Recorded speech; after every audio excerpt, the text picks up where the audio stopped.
Welcome to RCTEK, brought to you by AJ Aircraft.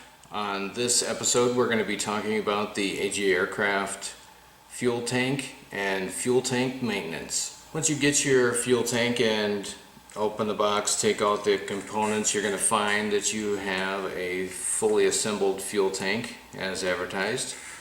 It's essentially ready to use. We're going to take a look inside and go over some tips as well as annual maintenance. You're also going to find a strip of Velcro, the sticky back, hook and loop side that you'll use under your tank when you install that. That'll be used in conjunction with some Velcro one wrap that's included in the AJ Aircraft airplanes. There's also a packet of replacement components, which is very handy. There's two sets of the neoprene gaskets that'll go around the fuel vent line and fill line. There is a large neoprene gasket that'll go under the cap as a replacement, and then there's also a couple of clamps in there. So we're going to discuss those in the maintenance section. So let's open this thing up and take a peek at it. So first thing what you'll notice is a lot of tanks come with these fittings loose so that you can aim them whichever direction you want and tighten them down. A lot of people forget about that. These come tight so you can use them. It's always a good idea to check these before you do anything. In this case, I'm going to angle the vent line around backwards, and so I'm going to show you how to loosen that, turn it and tighten it and that kind of thing. So we'll get to that in a second. I'm going to open this up, and you'll find, set this over here, you'll find that it's all assembled. We've got a Walbro felt clunk on here. Clunk has been tested and proven to be of good quality. I am going to show you one thing that you can do prior to using it, just to make sure it's cleaned out. Also in the system you're going to find a brass tube that's going to keep your clunk from being able to flip around and get stuck up in the front of the fuel tank. Very important. This fuel line inside of here has also been tested. It's very good quality. It actually maintains, it doesn't get stiff, even if you have small amounts of ethanol. I know a lot of places in the country you cannot get totally non-ethanol fuel. It seems to hold up really well. One thing I wanted to point out is there's zip ties on here, and if you've read or followed much online, many of us that have built a lot of tanks and done a lot of different things that strongly try to shy away from using zip ties on fuel systems. This is sort of a yeah but type of situation. Reason being that this brass tube is actually slightly larger than the inside diameter of this fuel line. So it's creating a friction fit, and the zip tie actually probably could not even be there, and this is going to stay put. So it's more or less just a safety thing to make sure it stays put, and it's also a long ways away from the end where the brass tube ends inside of there. So this is actually a good setup. Inside here you're going to find there's already a neoprene gasket in there.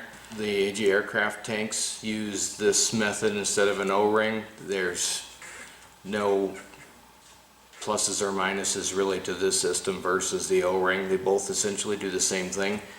What this does is once you tighten this cap down, this gasket essentially forms a U shape in the channel where the O-ring would be on other systems, and basically forms like an O-ring setup around here. Again, it's 6 of one, half dozen of the other. They both work very well. First, take a look at the fuel nipples. So if I'm going to install this in my plane, I'm probably going to want this vent line to point backwards so that my vent line can wrap around the back of the tank and then exit the airplane. So what you can do with that is grab pliers or a small wrench and just give it a little twist, and it doesn't take a lot to loosen that up. So what you can do is turn that around and then pull on it, and it'll sort of tighten up that inside bolt to a sort of a snug. And actually that one tightened up pretty good on its own. So now I just turned it around a ways, pulled up and turned, and it's basically tight facing back. The perfect tightness on this is sort of a eyeball thing. What you do not want is to really smash this gasket in here. You shouldn't see it pushing out or bulging out at all. It should be just a nice snug fit. If you can't really do what I just did, I didn't think it would work that well this time, but if you loosen it and you just can't get it to quite tighten up, a handy thing to use is a pair of needle nose pliers that has an angle on it, and you can actually reach inside of there just enough to hold it while you tighten this up. And like I said, it doesn't take a lot. It should be just not easily movable. And keep an eye on that after the first few times you use your fuel tank to make sure nothing's loosened up during the vibration of flight and engines and all that kind of stuff.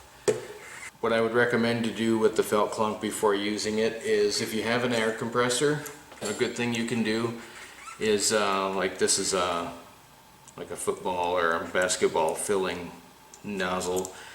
You don't want to really super blow in here, you know, with everything that it's got, especially depending on what kind of air compressor you have. But with this, what you can do is stick that in the end of here and give it a little bit of air, and you'll see a little bit of residual stuff, dust and whatnot, come off of there, because these are mass produced and shipped in a box with 1,000 other ones. So just give it a little air and shoot it out of there. The other thing that you can do is take a little piece of scrap fuel line and put this on here. Hook this up to your fuel jug and put this into some sort of a spare fuel tank or a receptacle of some sort, and pump a little fuel through it. And then the felt clunks are pretty neat that they actually hold fuel. That's why they sip every drop of fuel out of the fuel tank if you run out of fuel. So it'll actually hold probably better than a ½ ounce of fuel right in here. So what you'd want to do with your fuel is pump some through to saturate and rinse the felt going out, and then reverse the fuel pump and suck that felt clunk dry from the inside. And then just be sure, in case there is anything in there, just shoot a little fuel out of your fuel jug to get that rinsed out of your fuel jug system. But that basically will cleanse any dust, dirt, debris, whatever from manufacturing process out from the inside of the felt clunk. Just kind of a good safety feature. You probably don't have to do it, but it's one of those things that you know, just take an extra second to be sure will make things better for you in the long run. So now we basically are ready. We've got our fittings tight, aimed the way we want. We can put this on here and give it a good snug. Just to talk for just a couple of seconds, when you're going to install this into your plane, taking a second to plan this out and making sure that your fuel system is basically foolproof, and that you're limiting the number of factors that can cause you problems, because the fuel system is obviously the lifeblood of your airplane. The thing that I highly recommend, especially on a 3-line system like this, there's basically no need from there out to have anything between the fuel cap and your carburetor. With the 3-line system, there's no need for a T. T's in the line, like if you had a 2-line system, are okay until they're not. Basically, anytime you have more seams in your fuel line and things like that, there's places for air and things to get in. So try to keep this line unobstructed. There's obviously no need for another filter. So if you ever want to put another filter of some sort in the plane, you can do it between where the fuel comes into the airplane and the fill, because that's filtering the fuel again before as it comes into the plane and going into the tank. For the better part, as long as you've built a good fuel jug to fill your planes with, being you've got probably a felt clunk on the inside, and I usually use a lawnmower large pleated filter, as large as I can get, installed on my fuel line on the outside of my fuel jug, so you're double filtering your fuel before it gets to this. You're going to be fine. That's a pretty basic system without a lot of fail points. Okay, so now that I've talked way too long about installing a fuel tank, let's talk about fuel tank maintenance. Obviously, as you can tell, I'm kind of passionate about this particular part because so many people get it wrong by doing something so simply wrong and not realizing it. So that's why I feel it's very important to spend some time and think about your fuel system. So let's talk about maintenance. So you've flown this for a year or so, and it's time to take a look at the components. This line may be starting to get a little bit stiff. It's just a good thing to do is to just take a real close look at your fuel system, if not annually, at least biannually. These neoprene gaskets in here, super easy to replace. Obviously you've gotten these replacements from when we got the tank originally. I'd say if they don't show signs of being brittle, obviously haven't had any leaks, things are still staying tight, they probably don't need to be replaced. You certainly can. It just may not be the thing that has to be done every year. Now this setup, kind of like these fittings, the felt clunk, as long as you flush it both directions now and again, it's really nothing that really should go bad. If you do want to replace it, all I would suggest is make sure that you replace it with an equal type of felt clunk. Don't go with the cheap hobby store, Hobby King, don't know where it came from, felt clunk. I've heard that Home Depot and Lowe's actually sells them, probably in the weed whacker section. If you can't find them, ask, and it'll be pretty easy to find, but definitely use a good quality and do just like we did when we built the tank, just for insurance. Blow a little air and or fuel in both directions just to make sure it's nice and clean. With this needing to be replaced, first thing we're going to do is cut the old line off.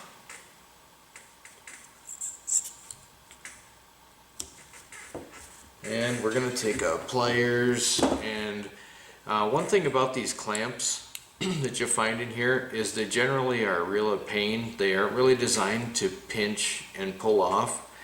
If you look at them close, they're actually designed to turn. They actually go on almost like a nut or a bolt, so you can actually grab it and turn it off just like it were a nut or a bolt. We've got our neoprene gasket. This one's never been used, but you would definitely want to replace that on your maintenance. Alright, so we've got that off. So now we've got our cap. Other than this, there's nothing to go wrong with the cap, so we're good there. What I'm going to do is I'm going to pull the brass tube off, and I'm going to show you how to properly replace this setup with Viton. And we're going to streamline this a whole lot. And when you're doing your first annual or your second annual maintenance is a good time to do this. So what we're going to do is disassemble the rest of this. Oops, actually what we can do is cut the zip tie.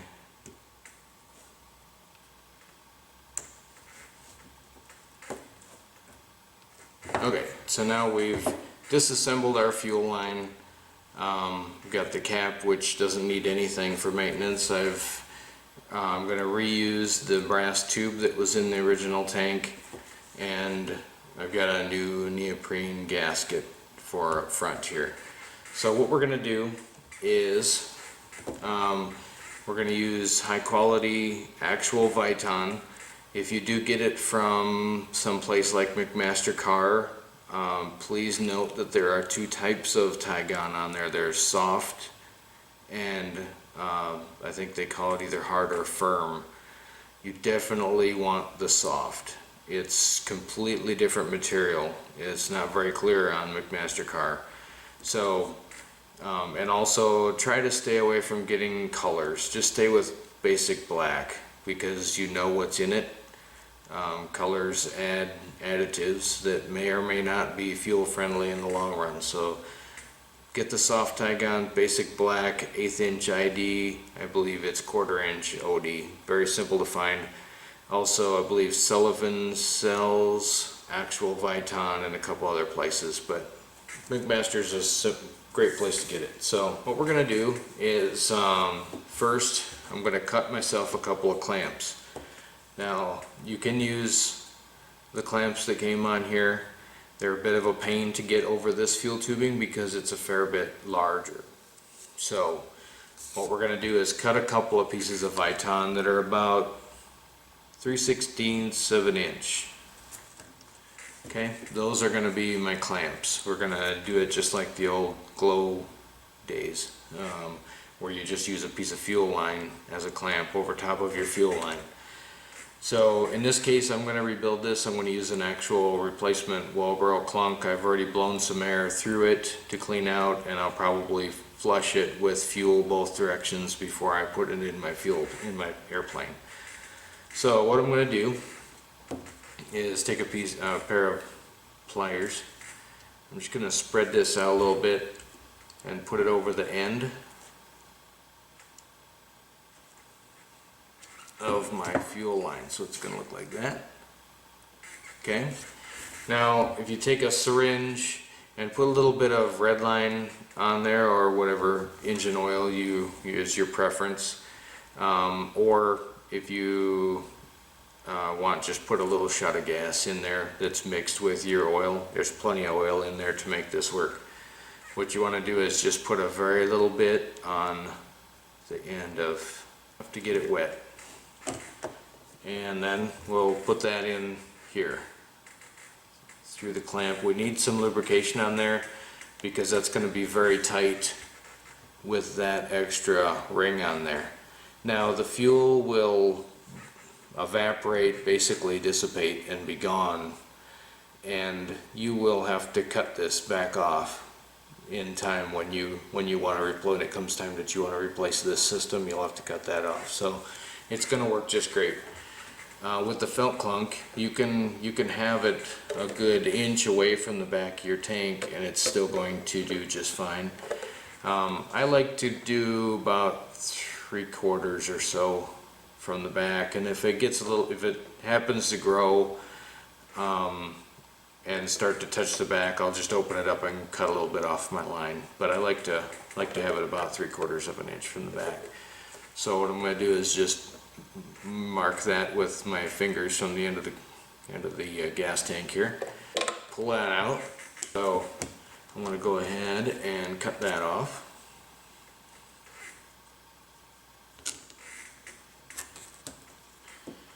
Alright, so now I've got my fuel line.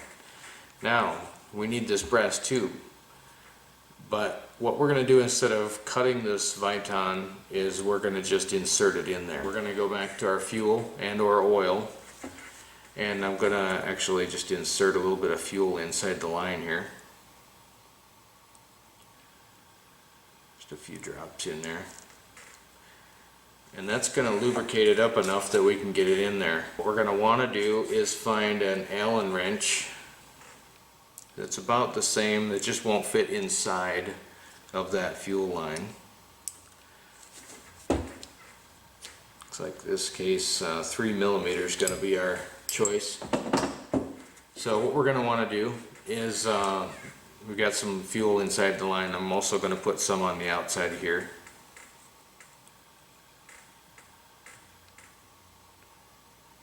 Actual oil will work a little bit better, but this is what I had at the moment here, and it works just fine.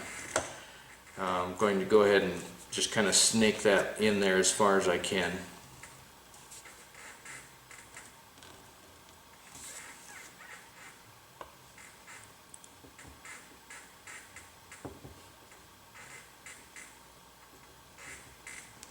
Okay, so now I've gotten it in there a little bit further than I can get it anymore, so I'm going to put the Allen wrench inside, and I'm going to continue to just push some fuel line up. So now my brass tube is right there, and so what I'm going to do is just make sure I didn't inadvertently stretch this out over top of there. So I'm just going to hold it from the end and make sure that it's about where I started off wanting it. Okay, now what we're going to do is just like we did on this end, we're going to install our little clamp, our pliers.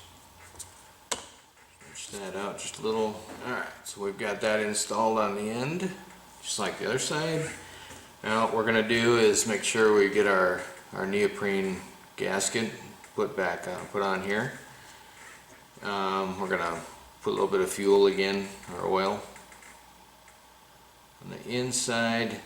And this one is actually fairly long. It's better part of 5/8 of an inch it has to go on here. So I'm going to also lube this side up just a little bit. And again, without overstretching the line, I'm gonna kind of put it on here, push it on. Okay, and now we've got that pushed up in there. We can get our gasket up here where it belongs. That flits over top of that nicely. We've got our brass tube in here. So then we're going to go ahead and just reinstall this on here. Make sure the neoprene in the front is in there good. And put the cap on, snug that up good. And we're ready to reinstall it in our airplane and have another year or two of safe, fueled flying. So if you've got any questions on that, be sure to subscribe to the RCTEK YouTube page as well as the AG Aircraft page for a lot of new RCTEK videos ahead in the near future. Thanks for watching.